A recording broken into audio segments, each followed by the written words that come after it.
This is Tim Carter, and I wanted to try something different. I am here on a job at my son's home, and I wanted to go live. And I just thought, what? Instead of having a topic, maybe you've got a question you want to ask me. It could be any building question at all. And after all, I'm Ask the Builder, so now's the time to do it. So in other words, if you've got a question about plumbing, it could be carpentry, it could be roofing, could be anything, concrete work, driveways, electrical work, painting, um, you name it. I'll do my best to answer it. And I kind of liken this to years ago. I used to do a 2-hour radio show, and I what I really enjoyed about that show is that it was it was live, and I had no idea what the people were going to ask. In other words, when I was doing the radio show, um, all I got was a name and a city, and then I would say, "Hello, Julia. Welcome to Ask the Builder. What's going on today?" And then, of course, she would tell me, ask me the question. So anyway, so if you've got a question, just type it in the chat, um, and I'll do my best to answer it. That's why I'm just doing this crazy little session today just to see if I can answer any of your questions to help save you time and money. Because I'm finding out more and more that folks like you, um, you're having lots of trouble out there, and you're having lots of trouble finding really great contractors to do the work. And I can tell you, I just had to do a consult for some people in Colorado, for example. They got a bid to do a radiant, furnace, a boiler, and on their project, and they wanted me to look over the bid, and the bid was missing all kinds of things. There were just any number of things, and of course, there's an old saying: you don't know what you don't know. I get that, okay? So you have to prepare yourself, and you have to protect yourself, and unfortunately, you've got to get kind of educated about what's going to happen before you actually start to talk to builders. All right, so this is the way to do it. So if you've got a question, go ahead and ask me. Uh, it can be about anything. I don't care if it's carpentry, painting, roofing, plumbing, electrical, drywall work. You name it, I'll do my best to try to answer it. But you just have to type what you want to know in the chat thing, and then we'll just start a discussion. Hey Reagan, how you doing? Great to have you here. Joanne, hello. Sydney, if you guys got questions, this is what this session's about. I'm just trying to help you out. If you have any type of question about building and remodeling, um, anything that's coming up on your project schedule, now's the time to ask it. And it's best to get prepared, before you actually call. Here's the worst thing that happened. I'll give you an example. Hello, Joanne. Uh, Cindy, I don't know if that I'm amazing. Although I'll tell you what, I'll change the subject a little bit. Guess what I did yesterday? I baked a cake from scratch. It was my wife's birthday, and I baked this cake from scratch. My grandfather was a baker, and it came out really well. It was really moist. It was a chocolate fudge cake with a raspberry glaze. So I wish I could upload a photo for you. Anyway, hey Dan, how you doing? Yeah, I do have some white hair, don't I? Yes. All right, but anyway, so the reason I'm here today, I just ask me any questions you've got about building and remodeling. I'll help you any way I can, because I'm just trying to get you prepared before you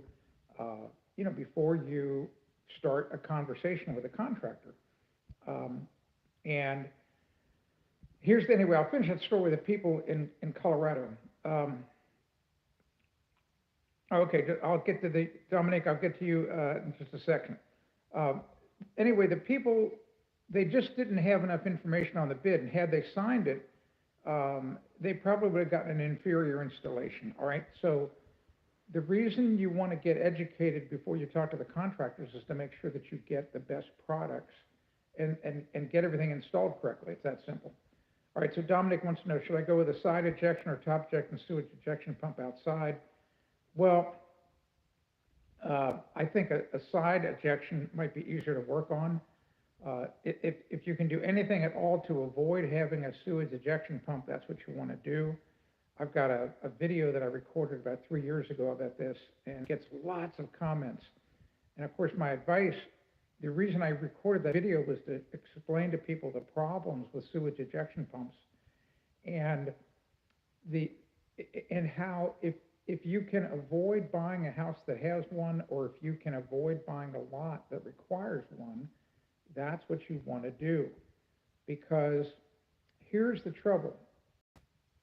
So when the pump fails, and the pump will fail at some point in time, inside the sewage ejection pit is a pump, and it's a grinder pump, and it grinds up the sewage, and then it pumps it to a higher location where it can drain by gravity to a septic tank or to a sewer.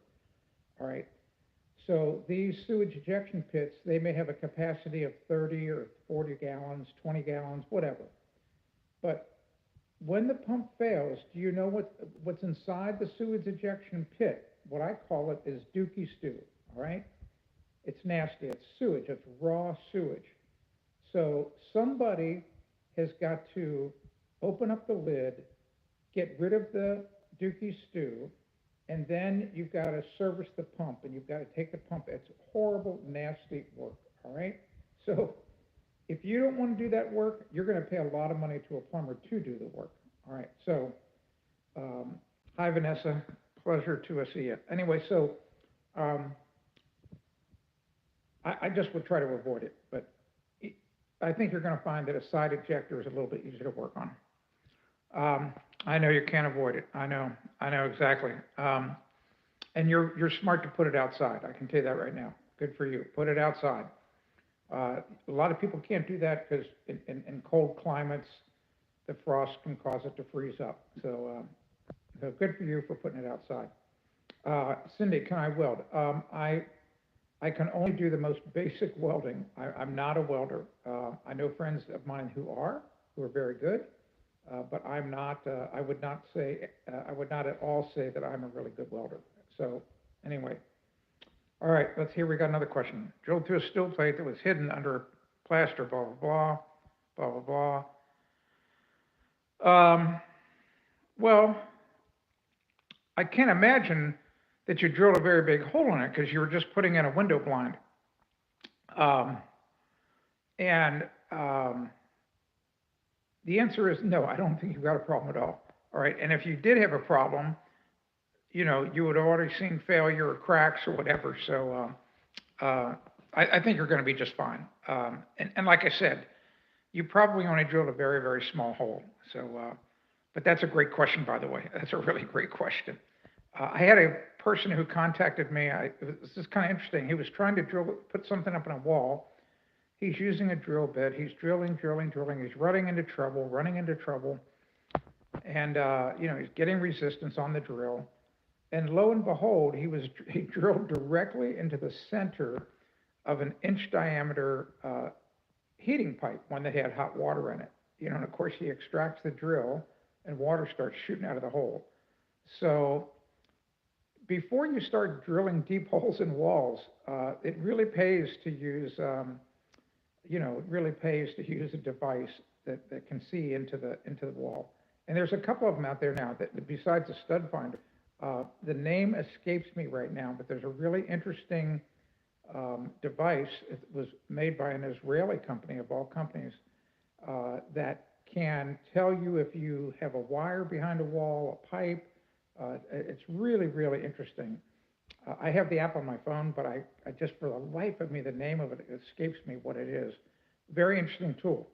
So see if you can rent one of those if you have, or if you're going to do a lot of this work, it might be worthwhile to buy it. But it connects to your smartphone, and as you scan this thing across the wall, you actually see on your phone screen what's behind the wall. It's almost like being Superman with X-ray vision. All right, yeah, good small hole. So if you have if you've got questions, I don't care what it is, about anything about your home, now's the time to ask. Just go ahead and give me, try to stump me. That's why I called this session Stump the Builder. See if you can stump me. Come up with a question that I might not know the answer to. But here's what. If I don't know the answer, I guarantee you I know who does know the answer, and I can send you to them. So anyway, all right, here we go. Here's a great one. Let's see. 3-year-old house in Central Florida had an area of the ceiling wet when the hurricane hit. Okay, no leaking with regular rains. Do you think? Um, so here's what that typically is. So think of how a roof works. So a roof, it's an angle. Some are flatter than others, and the way that shingles are designed are just no different than feathers on a bird, fur on an animal. Um, it's meant it works with gravity. In other words, it knows that the water is going to come down, not go up. All right, so that's how shingle roofs are designed.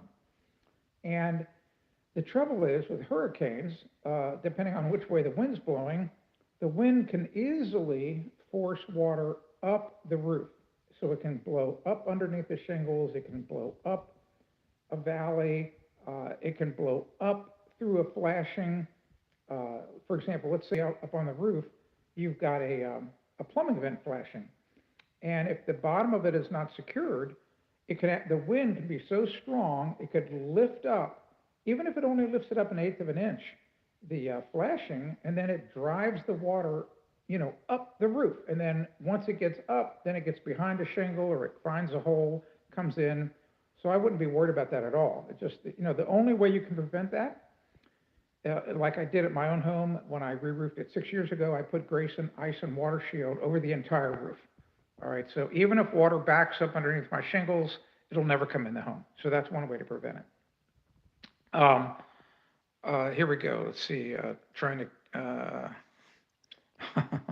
No, I'm not Bob the Builder. I'm Tim Carter. Yeah, I'm trying to go through this comments here. Let's see. No, I am Tim Carter. I'm not Bob the Builder, even with heavy rain winds. Correct, exactly. You're welcome. That's why I'm here. That's why I'm doing this. Here we go. If a farmer has 10 trusses and he wants to plant 400, I don't know. I don't know the answer to that one. Actually, you stumped me with that. Steve wants to know, what's your opinion on our current economy, politics, economic war, people evolving backwards? Boy, Steve, I'm really kind of asked the builder. I'm not so much asked the political pundit. But I have enough life experience, all right? I've been around for quite a while to tell you that I think that, I could talk a long time about this. I think that here in the United States, for example, there's a lot of chaos going on. Our president, President Trump, who I support, is doing the tariffs. And let me back up, because this is really important. There's a book, if you want to understand what really is going on in the world and around you, there's a book you should read. It's called Influence, and then the subtitle is The Psychology of Persuasion, and it's by Dr. Robert Cialdini, and that's last name is Cialdini. So the name of the book is Influence. It's by Robert Cialdini. What you need to understand, I didn't know about this book until about 15 years ago. So up until that time, up until 15 years ago, each day I was brainwashed, all right? And here I'm a member of the working media, all right? I still write a syndicated newspaper column. So I'm a member of the working media. Don't worry, I'm going to catch up on these comments later. And here's what you need to understand. There's one of the psychological triggers in your brain is called the psychological trigger of authority. And by default, just about every single human being trusts a person of authority, all right? So when you see a television news anchor, you automatically give them authority over you because you're not on the TV. And in your brain, you think, wow, for that person to be a television anchor of a show, they must really know what they're talking about, or they must be important, or they must be smart. You know, fill in the blank. It can be a number of things that you imagine in your brain. Guess what? They're not all the time. They're not necessarily smart. The only reason you're giving them authority is because they're on TV and you're not. All right. So then there's another one called social proof. All right, so social proof, here's an example of social proof. I'm just using all this to help answer your question. So social proof is when you see on a commercial, here, I'll give you an example. Just imagine you're watching a television commercial, and just imagine I'm going to be like three different people. Hi, I use this blue tape, and it's the best. It saved me time and money. I use this blue tape, and it allowed me not to get any paint on my trim. It is wonderful. Oh, this blue tape, I lost weight when I ate it. All right, so the point is that you see about five or six people on this television commercial say that the blue tape is amazing, and in your head you go, that blue tape must be amazing. I think I'm going to buy it. All right, well, the same thing happens in the media. In other words, if the media, Steve, if all of a sudden you switch channels and you see five different media television stations or cable news stations say the same thing, then you in your head go, well, if what they're saying, that must be true. No, not necessarily. Not necessarily.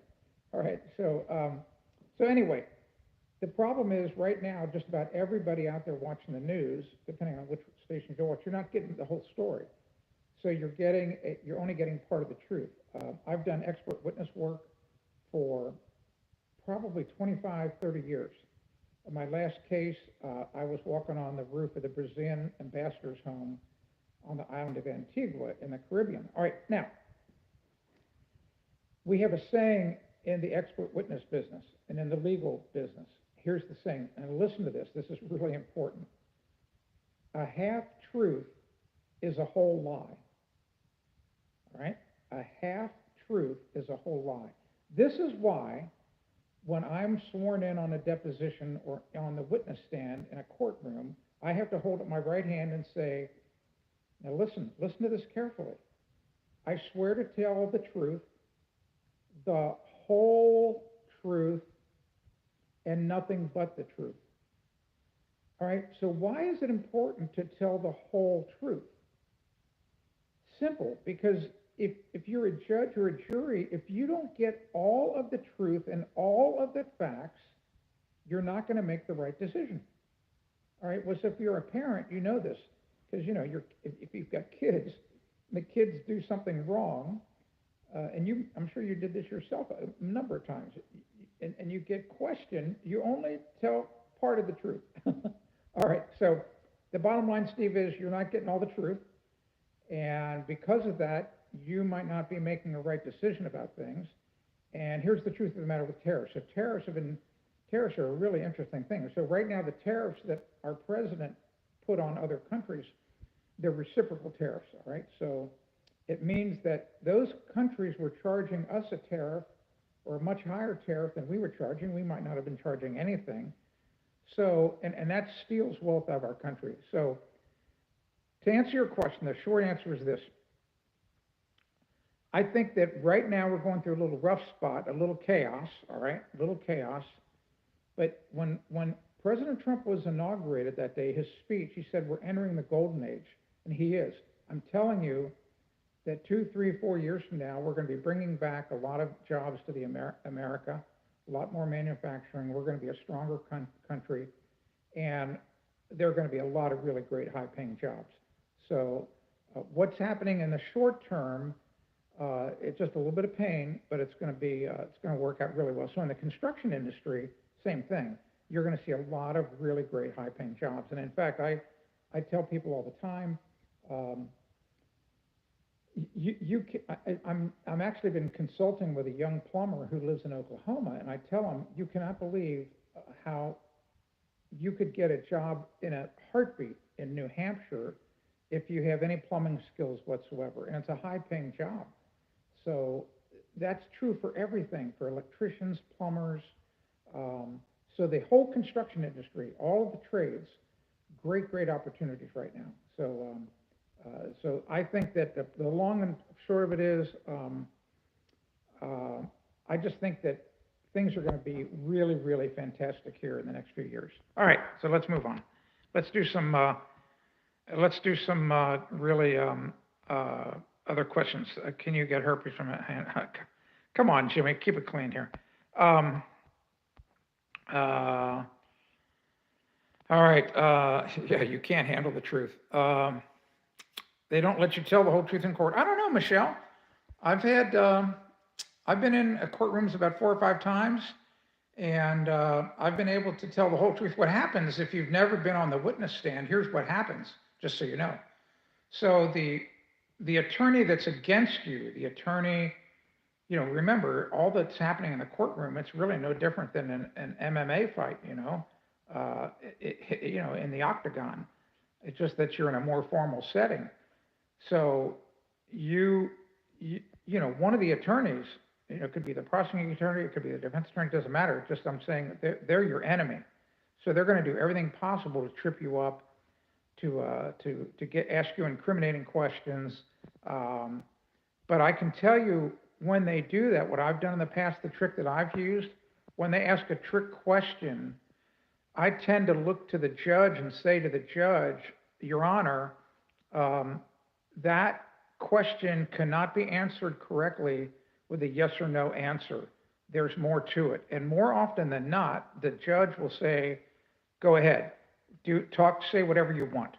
So that's the way you get the whole truth out. In other words, gets permission from the judge to talk more. It's that simple. All right, let's see here. Best house siding material for an expensive modern look. So I'm really a big fan of fiber cement siding. I have it on my own home. I put it on my shed. It's very durable, and it's really a great product. So I like fiber cement. It's a shame you can't get the old fiber cement. It's much better than the current fiber cement, but such is life. So fiber cement, give it a serious look. All right, yes, since the jab, Jimmy, I agree with you on that. Marble and granite. So Purples wants to know about marble and granite. I don't know what you want to know about it. You're just saying marble and granite. They're both. My college degree's in geology, and I can tell you that I love natural stone in houses. I have granite in my own kitchen. So, all right, I gotta go. The wife's calling. Gotta go. Okay, back again. It says I'm live. So tell me, sorry about that interruption. That was she who must be obeyed calling. So if you can hear me, I can't see any chat anymore. If this is working, it would be great to know. If you can just send a chat message to me to let me know that you can see me and hear me, I would be wonderful. Otherwise, I'm going to disconnect. So I see my phone shows me that there's 3 people watching. So if now there's 12. All right, so it must be working. So sorry about the interruption. It was really interesting. It's kind of interesting to see how this works. So basically paused the live broadcast, and then now I'm back live again. All right, so the reason I'm here, if you don't know, I'm the Ask the Builder guy. If you go to askthebuilder.com, that's me. And I just decided to go live to answer any questions you might have about your home, your apartment, your condo, your cardboard boxes, if you live in cardboard boxes. I know a lot about cardboard, but so you can ask me anything you want, and then I'll do my best to answer the questions. Really that simple. So that's why I'm here. So if you have a question, go ahead and just type it into the chat, and I'll know what to do, because I don't have ESP. So the only way this is going to work is you have to type the question into the chat box and let me know what it is.